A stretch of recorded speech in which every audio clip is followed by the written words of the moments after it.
All of you my dear student, good morning. आज हम लोग नॉट फॉर प्रॉफिट ऑर्गेनाइजेशन और प्रॉफिट ऑर्गेनाइजेशन यानी कि ऑर्गेनाइजेशन का टाइप्स कवर करेंगे।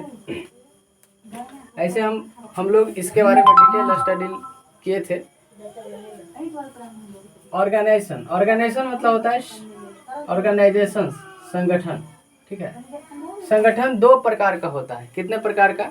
दो प्रकार का। एक होता है प्रॉफिट मेकिंग ऑर्गेनाइजेशन और एक होता है नॉन प्रॉफिट मेकिंग ऑर्गेनाइजेशन। देखिए, प्रॉफिट मेकिंग ऑर्गेनाइजेशंस को ही हम लोग ट्रेडिंग ऑर्गेनाइजेशंस कहते हैं, समझे? इसी को बोलते हैं not for for profit organisation. इसको हिंदी में बोलते हैं हम लोग लाभ कमाने वाली संगठन। इसी का नाम है लाभकारी संगठन। क्या नाम है?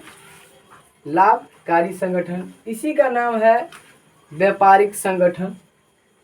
तो ध्यान रखना है, रिमेंबर दैट, कि इसका ऑब्जेक्ट क्या होगा, यानी कि इसका उद्देश्य क्या होगा।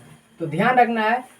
तो लाभकारी संगठन यानी कि लाभ कमाने वाली संगठन यानी कि प्रॉफिट मेकिंग ऑर्गेनाइजेशन का उद्देश्य होता है, ऑब्जेक्ट मतलब उद्देश्य, लाभ कमाना होता है। क्या होता है वो? लाभ कमाना। ठीक, यानी कि टू अर्न प्रॉफिट। बोलेंगे सर इसका ऑनरशिप किसके पास होता है, इसका मालिक कौन होता है? समझे कि नहीं समझे? तो ध्यान रखना, इसका मालिक या तो सरकार हो सकती है यानी कि गवर्नमेंट, समझे, गवर्नमेंट, या तो प्राइवेट पर्सन्स हो सकता है यानी कि कोई निजी व्यक्ति हो सकते हैं। सर इसका अकाउंटिंग सिस्टम क्या होगा?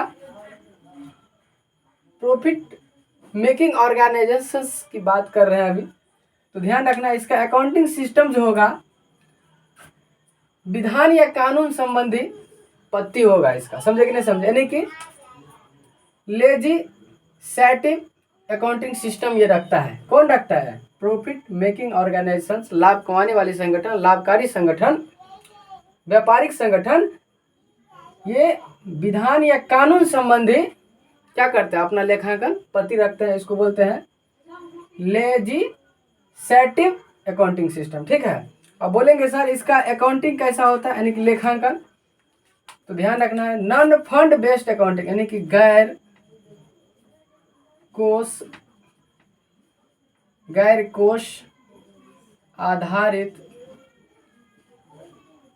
आधारित लेखांकन ये रखता है। यानी कि लाभकारी संगठन के लिए, लाभ कमाने वाली संगठन के लिए किसी प्रकार की कोष जनरेट करने के पहले जरूरत नहीं होती है। यानी कि इसका अकाउंटिंग जो होता है ना, ध्यान रखना है, हर हमेशा गैर कोष आधारित लेखांकन ही है। समझे? यानी कि इसमें फंड जनरेट पहले नहीं की जाती है, फंड जनरेट करके ही कोई काम शुरुआत नहीं की जाती है। ध्यान रखना है, इसमें विदाउट नॉन फंड बेस्ड होता है, इसमें फंड जनरेट नहीं की जाती है। और फंड बेस्ड मतलब क्या होता है?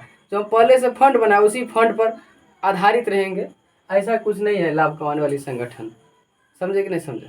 क्योंकि आपको पता होगा जो लाभ कमाने वाली संगठन जो होता है उसका दायित्व अनलिमिटेड होता है। लायबिलिटी जो होता है, इट्स लायबिलिटीज इज अनलिमिटेड इसीलिए कह सकते हैं क्योंकि इसमें जितना पैसा लगाएंगे, जितना परिश्रम करेंगे, समझे कि नहीं समझे, उतना लाभ कमाएंगे आप। समझे कि नहीं समझे?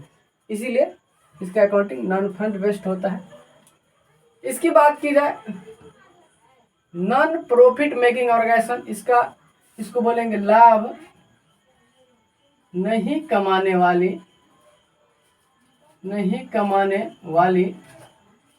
संगठन। ये क्या होता है? लाभ नहीं कमाने वाली संगठन, यानी कि इसी के बारे में हम लोग अध्ययन किए थे। इसी का दूसरा नाम है अलाभकारी संगठन। इसी को बोलते हैं नॉन ट्रेडिंग ऑर्गेनाइजेशन, यानी कि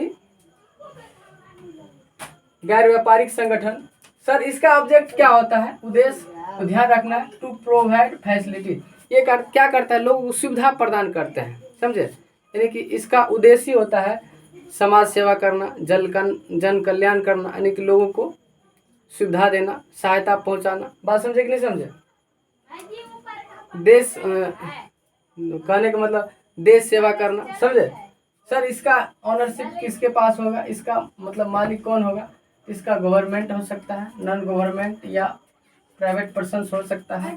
सर इसका अकाउंटिंग सिस्टम क्या होता है, तो non government legislative accounting system ये रखता है, यानी कि विधान या कानून संबंधी अकाउंटिंग सिस्टम ये नहीं रखता है, समझे, यानी कि गैर विधान या गैर कानूनी मतलब अकाउंटिंग पद्धति रखता है, समझे कि नहीं समझे। ध्यान रखना है अकाउंटिंग इसका कैसा होगा सर, तो फंड बेस्ड अकाउंटिंग होगा, यानी कि कोष आधारित लेखांकन। ध्यान रखना है जो अकाउंटिंग इसका कैसा होगा बुआ, तो कोष आधारित लेखांकन होगा, यानी कि नॉन प्रॉफिट मेकिंग ऑर्गेनाइजेशंस की बात किया जाए तो इसका अकाउंटिंग जो होगा कोष आधारित लेखांकन होगा, यानी कि यदि ऐसी संस्था है, संगठन है, तो इसके लिए पहले से मेरे पास कोष होना चाहिए। जैसे हम लोग रिसिप्ट एंड पेमेंट्स अकाउंट बनाते हैं तो ये फंड बेस्ड अकाउंटिंग होता है, समझे। इनकम एंड एक्सपेंडिचर अकाउंट बनाते हैं तो ये कैसा होता है, ये फंड बेस्ड अकाउंटिंग होता है, समझे। कोई दिक्कत बच्चों, धन्यवाद।